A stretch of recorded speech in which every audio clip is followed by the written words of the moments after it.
Hello everyone, this is Devin Pulaski at iMIE inside myinsuranceexpert.com. I'd like to start today's episode by reading a testimonial that recalls one of the more tragic moments that can happen at a life insurance company. This was written by our sales operations leader, Eric Mojica. Here's what he wrote.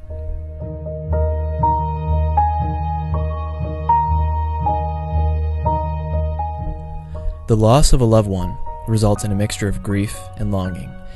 Grief for not having that person anymore to talk and share with, and longing to have just one more opportunity to let him or her know how much we cared. Added to these emotions is the realization that the survivors are tasked with putting some affairs in order for the deceased. This could involve closing accounts, paying off balances, selling off or distributing the assets, and sorting through all of the other paperwork that can accumulate in a lifetime.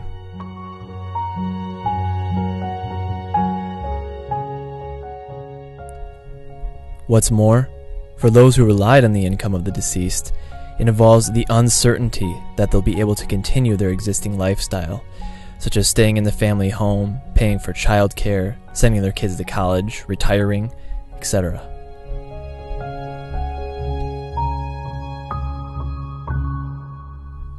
As a life insurance agent, we talk about how important it is to have a policy in force to leave behind a legacy for those you love. I can remember a specific instance where I received 2 phone messages in one day from a distraught woman. When I returned the phone call later, that day her husband answered the call and explained to me that she was with family at the moment and offered to take a message. As I explained who I was and where I was calling from, he said excitedly, "Oh yes, my wife was calling because she found your number in her father's desk. On that paper, her father wrote life insurance, and my wife was calling to see what the next steps would be. Her father passed away Tuesday."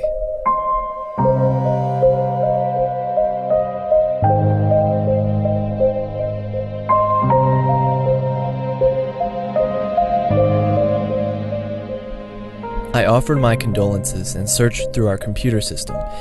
Even before his information was completely loaded on my screen, I had a sinking feeling in my stomach, remembering that he had never finished applying for a policy.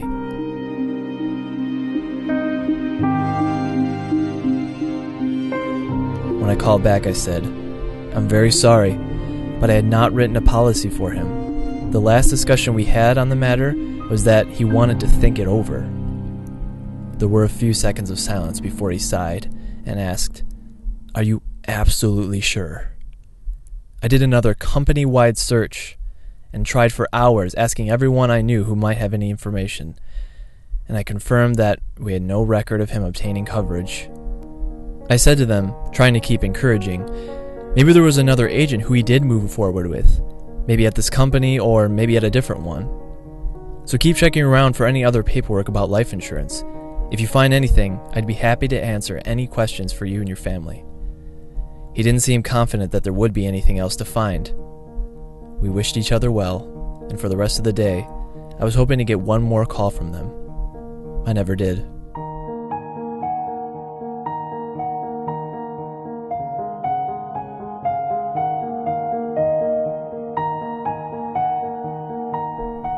A life insurance policy would not have brought her father back to them, but I had a very real sense that it would have greatly eased the other things that they were dealing with at such a hard time. We train our advisors that we are not doing potential clients a favor by letting them think about or shop around for something as vital as life insurance. During our discussions, I usually think of this phone call, and it's only one example out of the dozens that probably happen each and every day.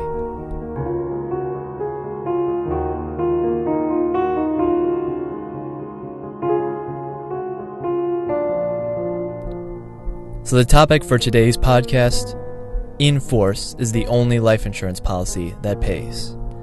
I sat down with Eric Mojica, the writer of this testimonial, to see if he had anything else to say about this situation.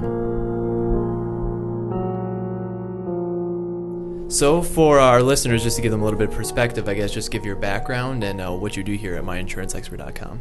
Hi, my name is Eric Mojica. I've been selling life insurance for 3 years now, and currently I serve as the sales operations leader for myinsuranceexpert.com.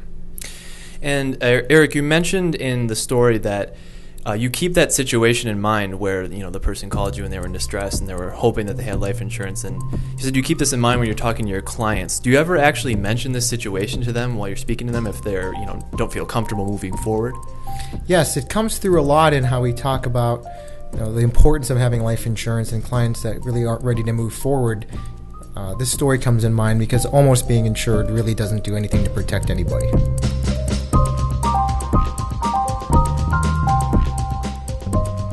So Eric, for everybody listening, when should somebody pick up the phone with us and make that first step towards getting their application filled out? When should somebody consider getting life insurance? Well, what's really important is that as soon as someone decides that whether now or down the road they're going to have a family or have people that depend on them or loved ones, they should look into life insurance at that time, because the way life insurance works is it's increasing in cost as you get older. So while you're young and you're healthy, it's important to get it then, because it's going to cost you the least amount of time over the length of that, let's say, 30-year term.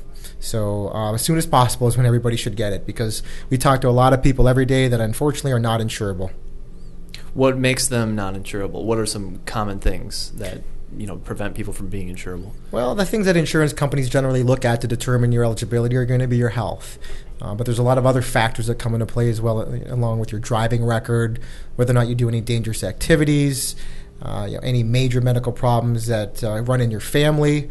And also, a lot of times they will offer insurance coverage to you if you have some risks, but at that point it becomes very expensive. So it's best to get it while you don't have any health issues, because you really never know at what age something might strike which would make you uninsurable. And the last thing you want to do is be talking to 10 different insurance agents every day just begging for them to be able to help you out.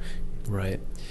I guess one final question. If somebody does find themselves in a situation like they did in your story where they didn't have an application completely filled out or none at all, is there really nothing that they can do to become insurable? Yeah, there's really nothing that they could do at that point, unfortunately. It's, again, going back to the car insurance analogy, without a policy on the books and in the system and paid for, insurance companies, their businesses, they'd be happy to pay out if it was an active policy, but again, almost having insurance is exactly that. You almost had it, but nothing is ever going to pan out from it.